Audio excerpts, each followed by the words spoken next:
So it's always a little bit nerve-wracking when you come speak to a brand new group and you don't really know what you'll find. But I'm feeling so blessed this morning and so energized by the fellowship that I feel in this room. The lovely music, people have been so welcoming. I really feel that sense of belonging here. So, and this glorious new space, which to me has a very lovely and sacred quality to it. So thank you for having me here and for being here. So when my son Avery was not yet 2 years old, he fell in love with the moon. It was a beautiful love affair. It started one summer night when he awoke inconsolable at 3 o'clock in the morning. Maybe it was teething. Maybe something was troubling his stomach, but it was beyond my powers to soothe him, and believe me, I tried. My husband, Jamie, and I finally bundled all three of us up, and we just took him outside. We didn't know what else to do. But it was a full moon, the perfect, mysterious moonlit night, with just enough cloud cover that the moon was vanishing and then reappearing at a steady pace. My son was rapt. After an hour, he still didn't want to go inside. This was such a special and such a reassuring experience in an era when I fear for his attention span and how it's being affected by screens where images move at a mile a minute. So the three of us calmly outside in the cool of a summer night, just watching the clouds pass over the moon. Then, for days afterward, he ordered me to produce the moon at regular intervals. Moon, Mommy, moon now, Avery would say. Then more impatiently, as if he was saying, okay, Mommy, it's not funny anymore. Time for you to make the moon appear. I explained to him patiently, again and again, that the moon hides during the day, and it only comes out at night. Sometimes we can't even see it at night because it's hiding behind the clouds. Finally, I think he understood. But then, one morning, shortly after, while walking him to daycare, he said, "Moon, moon!" And he was right. There was a beautiful full moon right there in the middle of a blue sky. We saw the moon several mornings in a row, and he resumed his requests for me to produce the moon. And I thought, how am I supposed to explain how this works to a 2-year-old? How can I explain that affecting the moon is totally beyond the scope of my limited human powers? So in the years since Avery first noticed the moon, I have had a crash course in basic astronomy. His curiosity about the moon turned into a fascination with the 8 primary planets, the rocky planets and the gas giants and the ice giants, then with the dwarf planets, of which there are 5, Pluto among them now, then with the exoplanets, and then with the concept of a galaxy. Then with all the galaxies that exist in the universe, which the New Horizons space probe suggests is roughly 200 billion. So I'll admit to being totally unaware of this number and actually quite shocked by it. I will also admit that I didn't really understand that the stars we see in the sky are uncomprehendingly far away, the nearest one being our sun at 147 million kilometers away, and the next one, Alpha Centauri, at 40 trillion kilometers away. So part of our experience of wonder is bound up in this, that we as humans are small in the grand scheme of things and not in control. And part of my experience of being a Unitarian is this, that we are the faith that uniquely embraces what science tells us about the human place in the cosmic story and matches that understanding with the profound spiritual qualities of awe and wonder and reverence. So Carl Sagan said, "A religion that stressed the magnificence of the universe as revealed by modern science might be able to draw forth reserves of reverence and awe hardly tapped by the conventional faiths. Sooner or later, such a religion will emerge." When I first read this quote, I asked myself, how can we be this religion? So the last 6 years, being a parent of 2 young kids, has deepened my experience of wonder, being exposed more to the science of space, and also the science of oceans, which is another of Avery's fascinations. And I've learned quite a lot more about how the human body works, so that I can explain to Avery, for example, exactly how food passes through the body and exits. A common interest that unites possibly all 5-year-olds. So, and being a UU seminarian and called upon to write homilies from time to time, that's also been another way that I've cultivated my sense of wonder. So there's a saying that Christian ministers should preach with the newspaper in one hand and the Bible in the other. As a UU minister, I try to preach to the events of the day, right? The newspaper, using our 6 official sources and our 8 principles, but more and more with direct reference to what I like to think of as the book of the universe. The vast array of human knowledge that demonstrates both how incredibly intelligent we are and also how small, insignificant, and ignorant we are.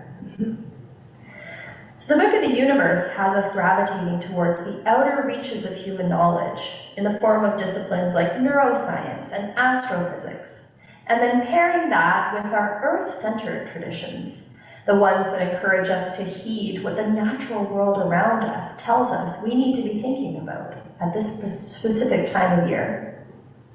So we're pairing the wisdom that the seasons and seasonal traditions offer us with new frontiers of human understanding of the way that the universe actually works, our brains and the galaxies. So I feel so fortunate to be part of a tradition that has reached this place of spirituality informed by science. In my homily today, I want to talk about the implications of this mature stance that our faith has reached, and how it makes us poised to be a spiritual home for so many more people, despite the broader trends of decline in organized religion that are obviously a huge cultural force right now in our part of the world. So we've evolved from a couple of Christian heresies to a debate between humanists and pagans, atheists and theists, to a mature stance where we blend together scientific knowledge and spirituality while respecting the ways that each of our individual practices and beliefs might differ. Many of us share a common theological outlook. So it's one that Paul Bramadat, who is the director of the Center for the Study of Religion and Society, where Peter is the chair of the advisory committee, and as Peter mentioned, I'm a community fellow. Paul calls this reverential naturalism. In an era where more and more people are leaving organized religions, this congregation, like all others, faces challenges from the headwinds of a rapidly secularizing society. The Northwest, or Cascadia region in particular, is becoming secular faster than anywhere else in the world. As of last year, 52% of British Columbians claimed they had no religious affiliation, and we know the numbers in Victoria are higher.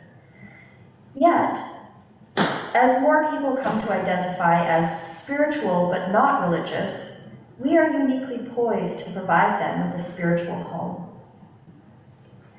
A large study that Paul conducted found that this fall in religious affiliation in the broader Cascadia region is masking the rise of this reverential naturalism, the sense of spirituality that we experience in nature. So Paul describes reverential naturalism as an embodied perspective, according to which a deference to, and for many, a veneration of nature, is framed as a distinctive or even definitive feature of what it means to live well here. It's about something different than just enjoying nature. As Paul puts it, there is more to the story and to the experience of reverential naturalism than just ease and pleasure. Rather, we also experience the sublime dimension of nature, the sense that nature is mystical and on some level terrifying.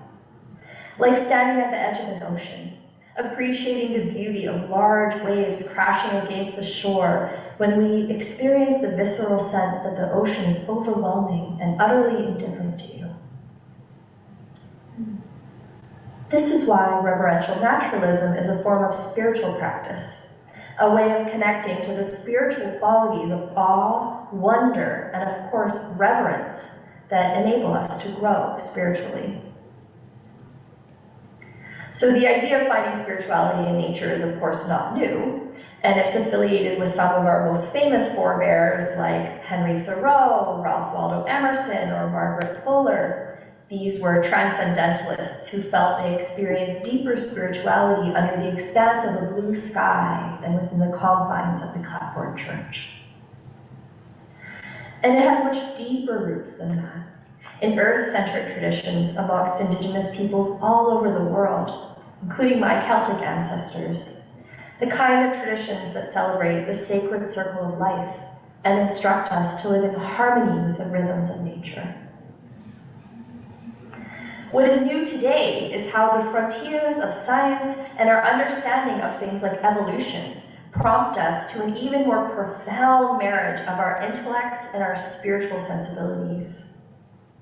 And how urgently our world is calling upon us to bring these two qualities, our intellects and our reverence, to bear on the problems of the day.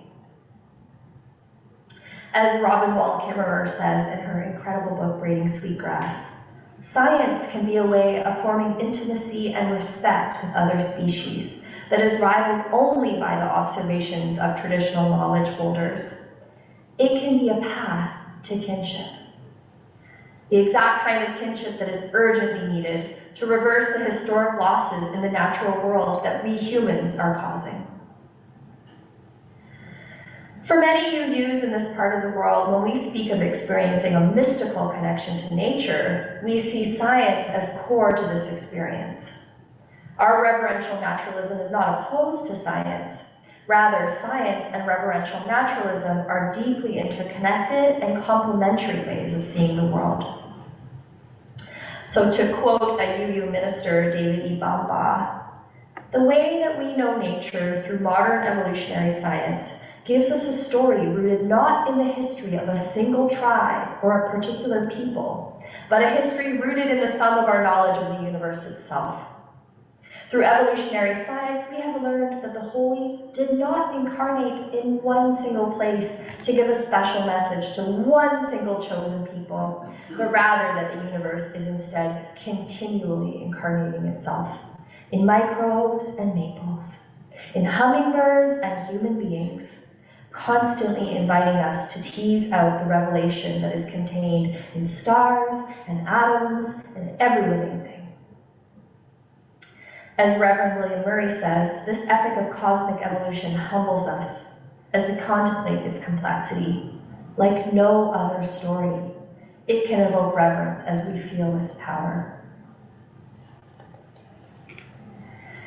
So what happens to us when we stop and we truly experience nature? First of all, our senses become fully engaged. And sensory experience is that aspect of being alive that we share with animals, with non-human beings. When we experience nature, our senses are operating at greater capacity. This is the primal part, that visceral experience, and it reminds us of the glory of having a body, of being more than just gray matter, more than just neurons in the brain. But then as adults, our minds are engaged as well. That's why people choose to spend Sunday morning in a sanctuary like this one, being fed intellectually as well as spiritually, instead of spending it on the trails at Picoles or next to that sublime ocean. The chance to reflect on our experiences also helps to deepen them. So in the forest sanctuary, or here in this sanctuary, we experience the awe and reverence of being part of something so much older and larger and more sublime than we are. and we experience that both through our senses and cognitively. We recognize and we remind ourselves of truths about the universe that put humans in their proper place with respect to nature. Scientists who study awe call this self-diminishment, feeling small before something vast. And more research demonstrates just how powerful and how valuable this experience is. According to the research of these scientists, people who experience awe value others more in social relationships. Awe makes us want to engage with others more. It makes us feel more connected. People who experience awe more often are said to be more humble by their friends. Simply standing in a grove of trees led participants in one study toward increased ethical decision-making, generosity, enhanced helping behavior, and decreased entitlement, compared to those in a control group who did not commune with trees. Awe and wonder also have effects on individual well-being. Awe was the emotion that was most likely to be linked to lowered levels of pro-inflammatory cytokines, the proteins that are connected to heart disease, diabetes, and depression. So awe and humility also connect reverence for nature back to the scientific method. At its best, the scientific method is characterized by humility, by constantly trying to prove yourself wrong rather than prove yourself right. So unlike theologians, scientists are taught to disprove their hypotheses. This effort to overcome our biases, that tendency that we humans have to see the world only in line with our pre-existing values and beliefs, is key to our learning and growth. So this kind of reverence for nature is important because of the preciousness of humility in our polarized world. So I want to contrast the big show of evolutionary biology and astrophysics with the other big show taking place before our eyes right now, the chaos and destruction that are being wrought by big egos like Elon Musk, Vladimir Putin, and of course, Donald Trump. So these are stories not of humility, but of hubris. These are stories of trying to be the master of the universe instead of its reverential observer. How many of the great tragedies of our contemporary era are caused by this tragic flaw? From the war in Ukraine, to the rise of hate speech on platforms like Twitter, to the endless fossil fuel extraction that is driving the climate crisis. As Reverend Murray says, the human ability to think critically and constructively has made possible our many medical and technological advances, but it is only reverence, understood as feelings of respect and awe, that can save us from the hubris that would destroy all the good we have accomplished. Reverence begins in a deep understanding of human limitations. Reverence is about wonder, about awe. It's about self-diminishment, feeling small and humble and grateful. Engaging all our senses, as well as our cognitive capacity for learning and growth.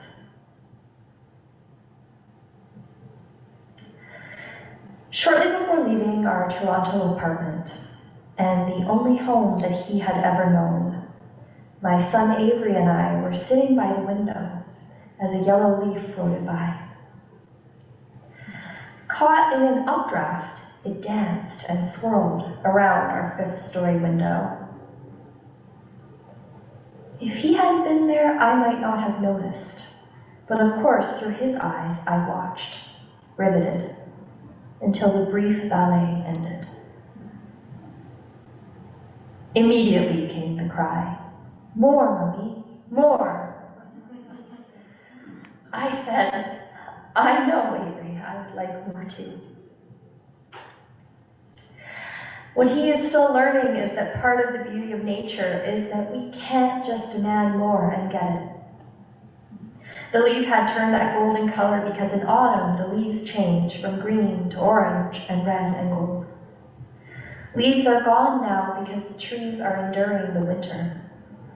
When the sun sets early, we spend more time in the dark, and we have to protect ourselves from the cold. While we might at times yearn to hasten that transition to spring, all we can do is be patient and embrace the gifts that winter offers.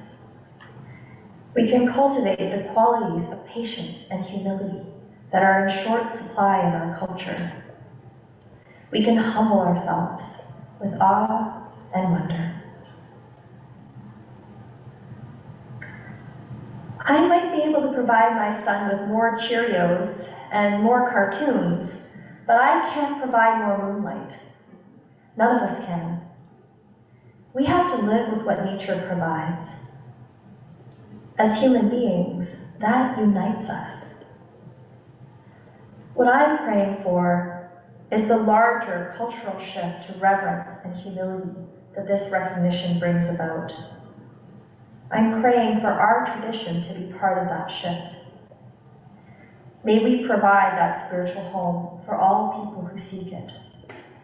May we each, individually and collectively, deepen our reverence, awaken our wonder, as we work toward a planet transformed by our kinship and care together. May it be so, and blessed be. Blessed be.